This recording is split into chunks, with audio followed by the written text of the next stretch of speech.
दुनिया के सबसे बड़े लोकतांत्रिक देश में 60 साल सिंगल हैंडेडली कांग्रेस के राज के बाद भी आज की डेट में कांग्रेस की पकड़ क्यों ढीली हो रही है। हालत इतनी खराब है कि लोग अब ये सवाल नहीं उठा रहे कि 2024 की जनरल इलेक्शंस में कांग्रेस पार्टी सरकार बना पाएगी या नहीं, बल्कि लोग अब इस बात पर सवाल उठा रहे हैं कि कांग्रेस पार्टी 2024 के बाद ऑपोजिशन पार्टी के रूप में रह भी पाएगी या नहीं। ऐसा क्या करा पिछले 10 साल में पीएम मोदी ने जो उनको लोग आज भगवान तक मान रहे हैं। श्री प्रधानमंत्री नरेंद्र मोदी जी हमारे लिए एक भगवान का रूप है। भगवान है हमारे, हम उनकी पूजा करते हैं। प्राइम मिनिस्टर मोदी वो हमारे लिए एक अवतार है, वो एक साधारण मनुष्य नहीं है।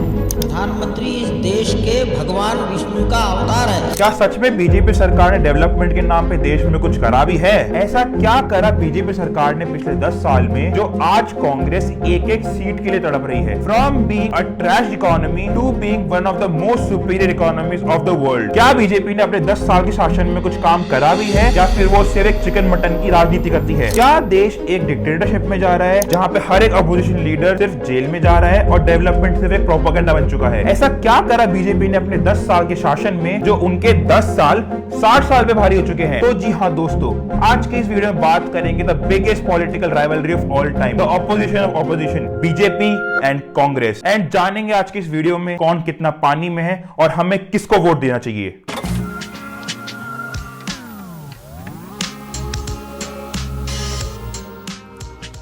वीडियो में आगे चलने से पहले हम आपको रिकमेंड करेंगे कि आप जाके हमारा पहला वीडियो देखिए डेवलपमेंट पे, जिसपे हमने बहुत सारे सेगमेंट्स में बात की डेवलपमेंट की इन दोनों सरकार के बीच में। फिर भी मैं आज शॉर्ट में आपको बता दूं कि पिछले वीडियो में हमने डिफेंस, मेडिकल, एजुकेशन, इंफ्रास्ट्रक्चर और पॉवर्टी के बारे में बात करी थी, तो आप वीडियो जाके देख सकते हैं। चलिए आगे बढ़ते हैं और बात करते हैं इंफ्रास्ट्रक्चर के बारे में, क्योंकि इंफ्रास्ट्रक्चर एक ऐसा सेगमेंट है जो कि सबके सब पॉलिटिकल पार्टी इलेक्शन से पहले अपने मैनिफेस्टो में रखते हैं और उसको डेवलपमेंट के नाम पे वोट मांगते हैं, चाहे वो इलेक्ट्रिक ट्रेन हो, चाहे बसेस हो या हाईवेज हो या कुछ भी हो, जैसे कि एयरपोर्ट हो। यहाँ तक कि 2024 के बीजेपी के मैनिफेस्टो में भी उन्होंने डेवलपमेंट की बात रखी है। इंफ्रास्ट्रक्चर में हम सबसे पहले बात करते हैं एयरपोर्ट्स की, because air transport is fastest and most convenient mode of transportation. और देखा जाए तो 2014 तक इंडिया में सिर्फ 74 एयरपोर्ट्स थे, जो 67 ईयर्स लगे बनने में। वहीं अब 2024 में 149 ऑपरेशनल एयरपोर्ट हो चुके हैं इंडिया में, जिसमें से सिर्फ 33 इंटरनेशनल एयरपोर्ट है। देखने में ये नंबर आपको स्मॉल लग रहा होगा, लेकिन इस पे भी काम हो रहा है और अगले कुछ सालों में उसी नंबर को 230 से 240 तक ले जाएंगे। और द फ्रंटलाइन की रिपोर्ट को देखा जाए तो न्यू दिल्ली रेडी होगा अगले साल तक 100 मिलियन से भी ज्यादा पैसेंजर्स को होस्ट करने में। तो ऐसे कंडीशन में जब इतने सारे लोग आ रहे हैं एयरपोर्ट पे, तो ये बहुत इंपॉर्टेंट होता है कि एक अच्छा एयरपोर्ट हो कंट्री के पास रिप्रेजेंट करने के लिए। और अगर एम्प्लॉयमेंट की बात करें सिविल एविएशन के इंडस्ट्री में, तो इंडिया में करेंटली 2,50,000 पीपल एम्प्लॉयड है इस सेगमेंट से, और साल के एंड तक ये नंबर 3,50,000 तक जाने का एक्सपेक्टेड है।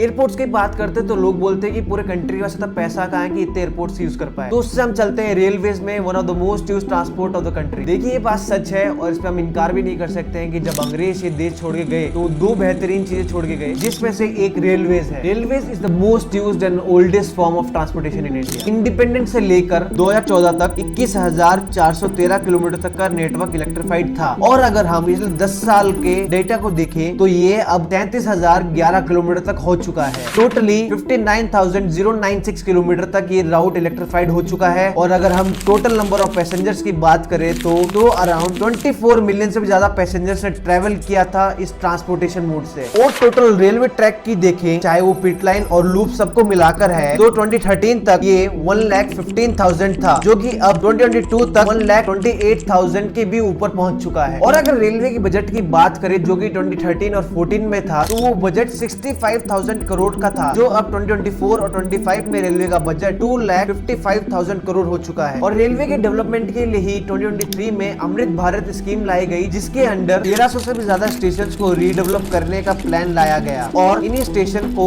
एक नए मॉडर्न अमेनिटीज प्रोवाइड करने की बात करी गई। और हमने इसी पिछले कुछ सालों में ये भी देखा कि इंडिया में कैसे वंदे भारत जैसी ट्रेनों का भी प्रचलन चल रहा है, और आने वाले टाइम में भी बीजेपी ने यही वादा करा है कि वो आने वाले टाइम में बुलेट ट्रेन लाएंगे इंडिया में। अब हम बात करते हैं सी पोर्ट्स की, जो कि जल रास्ता ऐसा एक रास्ता है जिससे सारे के सारा सामान ट्रांसपोर्ट होता है, और सी पोर्ट्स का होना एक बहुत इंपॉर्टेंट फैक्टर है कोई भी कंट्री के लिए। बात करते हैं 2014 की। 2014 में 212 पोर्ट्स थे, जो कि अब 2024 तक बढ़कर 229 तक हो गए हैं। मगर हम आपको बता दें कि इसमें ज्यादा कोई डिफरेंस आया नहीं है, ज्यादा नंबर में सी पोर्ट्स बड़े नहीं है, लेकिन जहां पे अंतर आया है वो है एवरेज टर्न अराउंड टाइम में। 2014 तक इंडिया के सी पोर्ट्स का average turn around time 4.29 days था, था, जो अब 2023 तक घटकर 2.1 डेज का हो चुका है। ये तो बात हुई इंफ्रास्ट्रक्चर की। अब हम बात करते हैं फाइनेंशियल्स की। हमने पिछले वीडियो में भी बताया था कि सारे फाइनेंशियल एक वीडियो में डिस्कस करना मुश्किल है, इसलिए बाकी के पॉइंट्स हम आज की इस वीडियो में डिस्कस कर रहे हैं। सबसे पहले हम बात करते हैं स्टॉक मार्केट की। स्टॉक मार्केट एक ऐसा पॉइंट है जिसके मदद से हमको मालूम पड़ता है कि कंट्री के आखिर इकोनॉमिक्स डेवलप कर रहे हैं या नहीं। और अगर स्टॉक मार्केट देखें तो 2014 में सेंसेक्स इलेक्शन के रिजल्ट से पहले 15 मई 2014 को 23,900 था, जो कि रिजल्ट के बाद ही 25,000 हिट हुआ, जिसमें मोदी जी जीते। और अब 2024 में सेंसेक्स 75,000 हिट कर चुका है। तो यहाँ पे हम देख सकते हैं कि 25,000 से 75,000 का ये सफर बहुत एक आसानी से हुआ 10 सालों के अंदर अंदर। और अगर सेंसेक्स से निकल के बात करें निफ्टी 50 की, तो 2014 में इलेक्शन से पहले 7300 मार्क को टच किया, जो अब 2024 में हिट कर चुका है 22,500। और अगर हम लास्ट 10 साल की देखें तो एनडीए की सरकार में बीएससी की मार्केट कैप के हिसाब से 5 गुना ऊपर गया है इन्वेस्टर्स की वेल्थ। अब थोड़ी इंक्लूसिव ग्रोथ की बात कर लेते हैं। हाँ, ये वही सेक्टर है जिन पे पिछली सरकार ने कभी भी अपने कार्यकाल में ध्यान नहीं दिया। 14 करोड़ औरतों को फ्री गैस कनेक्शन प्रोवाइड करा गया बीजेपी सरकार के द्वारा, और उन्हें ट्रेडिशनल चूल्हों से राहत मिली। 11 करोड़ 70 लाख से भी ज्यादा टॉयलेट बनवाए गए पूरे देश में अंडर स्वच्छ भारत अभियान। 6 करोड़ 27 लाख से भी ज्यादा हॉस्पिटल एडमिशन हुए अंडर आयुष्मान भारत स्कीम। 2 करोड़ 60 लाख से भी ज्यादा पक्के घर बनाए गए पूरे देश में गरीबों के लिए under PM Awas Yojana. But growth यही खत्म नहीं होती है। मैं आपको अब एक ऐसे सेक्टर बताऊंगा जिसने इन सब सेक्टर से भी ज्यादा ग्रोथ करी है। सबसे ज्यादा ग्रोथ है डिजिटलाइजेशन में, चाहे वो गवर्नमेंट सर्विसेज हो, पेमेंट ऑप्शंस हो या डॉक्यूमेंटेशन हो। 2017 में P Chidambaram, former finance minister under UP सरकार, उनका ये बयान आया। Go to your village fair, buy potatoes and tomatoes and pay 7 rupees 50 paisa by a credit card. What will the poor lady do? Does she have a POS machine there? Is it connected to a electricity source? Is there Wi-Fi there? Is the internet working there? What kind of a false picture that you are present? जब भारत जैसे देश के finance minister रहा हुआ आदमी ये बोल सकता है तो उन्हें हम क्या ही बोलें। डिजी लॉकर जैसे ऐप की मदद से हम अपना कोई भी इंपॉर्टेंट डॉक्यूमेंट आराम से एक्सेस कर सकते हैं। और बात यूपीआई की करी जाए तो उसके कारण से एक आम आदमी अपना बटवे के बोझ से मुक्त हो चुका है। आज की डेट में कॉमन आदमी 1 रुपए से लेके 1 लाख तक के ट्रांजेक्शन चुटकियों में कर सकता है। यहाँ तक कि यूपीआई ने ग्रोथ इस कदर करी है कि वो छोटी से छोटी दुकान से लेके बड़ी से बड़ी दुकान तक पहुंच चुका है। यहाँ तक कि जर्मनी और फ्रांस जैसे डेवलप्ड यूरोपियन देश भी यूपीआई की टेक्नोलॉजी को अडॉप्ट करने वाले हैं। अगर प्रैक्टिकल नोट पे बात देखा जाए तो ये बहुत ही अच्छा स्टेप है डेवलपमेंट के लिए। यहाँ तक कि इसके एक्सक्लूजन में गवर्नमेंट ऑफ इंडिया 51.6 करोड़ से भी ज्यादा जनधन अकाउंट खुलवा चुकी है। और इसी डिजिटलाइजेशन के डेवलपमेंट के कारण लोगों को बिल चुकाने की लंबी लंबी लाइनों से राहत मिली है। और बैंकिंग सेक्टर में रूल्स को मॉडिफाई करा गया ताकि स्मॉल बिजनेसेस और एंटरप्रेन्योरशिप उभर के आ सके और अपने बिजनेस को आगे बढ़ा सके। स्टार्टअप इंडिया जैसी स्कीम से 1 लाख से भी ज्यादा स्टार्टअप उभर के आ चुके हैं और 12 लाख से भी ज्यादा जॉब क्रिएशन हो चुके हैं। हाल ही में एक जाने माने यूट्यूबर जिनका बहुत बड़ा फैन बेस है यूट्यूब पे, जो खुद को एक असली देशभक्त बताते हैं, अपनी रीलों में दिखते हैं गाय को चारा खिलाते हुए, बट खुद को घास खाने लायक अक्ल नहीं है। और उसी घिसी पीटी अपनी रीलों में उन्होंने ये कहा, असलियत में 2014 में देश पर जो कर्जा था वो करीब 50 लाख करोड़ तक का था और अब 2024 में ये बढ़कर 205 लाख करोड़ हो गया। चलिए आखिर जान ही लेते हैं इस बात में कितनी सच्चाई है। देखिए, ये बात सच है कि भारत पर 2,05,000 करोड़ का कर्ज है, बट ये चीज ऐसे नहीं दिखाई जा रही जैसे असलियत में ये है। देखा जाए तो किसी भी देश का कर्ज डेब्ट टू जीडीपी रेशो में देखा जाता है। अब यहाँ आप मुझसे पूछेंगे कि डेब्ट टू जीडीपी रेशो में क्यों देखा जाता है, तो वो इसलिए देखा जाता है कि क्योंकि एक देश के उत्पादन की ताकत ही उसके कर्ज वापस लौटाने की ताकत बताती है। मींस डेब्ट टू जीडीपी रेशो में बताता है कि इकोनॉमी स्टेबल है या नहीं है, कर्ज ज्यादा है या नहीं है देश पर। असलियत में इंडिया का डेब्ट टू जीडीपी रेशियो 82% है, जो कि बहुत सारे डेवलप्ड देश से भी कम है। जितना डेब्ट टू जीडीपी रेशियो कम, देश उतना ही अच्छा। यहाँ पर मैं आपको एग्जांपल बता दूं कि जापान का डेब्ट टू जीडीपी रेशियो 225% है and on the other side India being a development country सिर्फ 82% पे स्टैंड करता है, जो कि टॉप 10 की लिस्ट में तो आता भी नहीं है। अब आते हैं उस सेगमेंट पे जो हमेशा ऑपोजिशन अपनी रैलियों में मिल करता रहता है और अपनी रैलियों में ये बोलता है, जब पेट्रोल डीजल के महंगे इन्होंने दाम बढ़ाए तो भी इन्होंने कांग्रेस को दोषी ठहराया।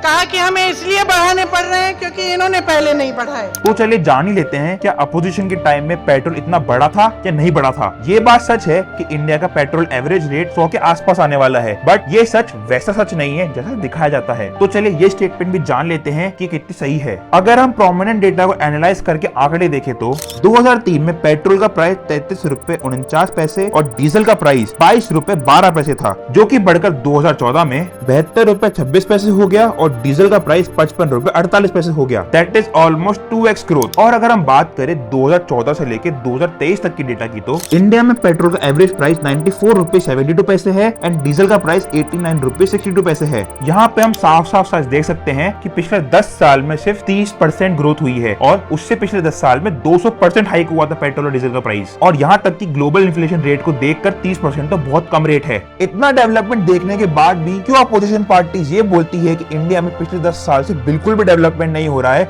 एंड लेफ्ट माइंडसेट के लोग बार बार मोदी को और उसकी सरकार को क्रिटिसाइज करते हैं। कुछ साल पहले ध्रुव राठी ने स्टैच्यू ऑफ यूनिटी के बारे में ये बोला था, यानी 1 मिलियन विजिटर्स हर साल स्टैच्यू ऑफ यूनिटी में भी आ गए, तो मुझे बड़ा आश्चर्य हुआ यहाँ पर देखकर। जहाँ पर मैं आपको बता दूं 2019 में ही स्टैच्यू ऑफ यूनिटी को 29 लाख लोग ने विजिट किया था एंड ये आंकड़ा बढ़ते बढ़ते 2023 तक 50 लाख से ज्यादा हो गया। इंडिया अलायंस जो मोदी को भर भर के गाली बोलती है, सरकार को गाली देती है और ये बोलती है कि मोदी एक डिक्टेटर है, उनके खुद के अलायंस के मेंबर्स जो डिक्टेटर जैसे बहुत सारे काम कर चुके हैं, जैसे कि लालू प्रसाद यादव, ममता बनर्जी, जवाहरलाल नेहरू, इंदिरा गांधी, अखिलेश यादव और बहुत सारे नाम। आप खुद देखिए, क्या 21 महीने की इमरजेंसी एक डिक्टेटरशिप का रूल नहीं दिखाती? क्या 2013 का communal violence bill dictatorship regime को दिखाने लायक एक जरिया नहीं था? और लालू प्रसाद यादव जो खुद 4 तक जैसी चीज का घोटाला कर चुके हैं, वो मोदी को घोटालेबाज बोलते हैं। आप खुद सोचिए, क्या पिछले 10 साल में इंडिया में नाम का भी डेवलपमेंट नहीं हुआ? आप खुद देखिए देश के नागरिक होते हुए कि 10 साल में कितना डेवलपमेंट हुआ है और 60 साल में कितना हुआ है। और खुद सोचिए कि आपका वोट किसको जाना चाहिए, गधे को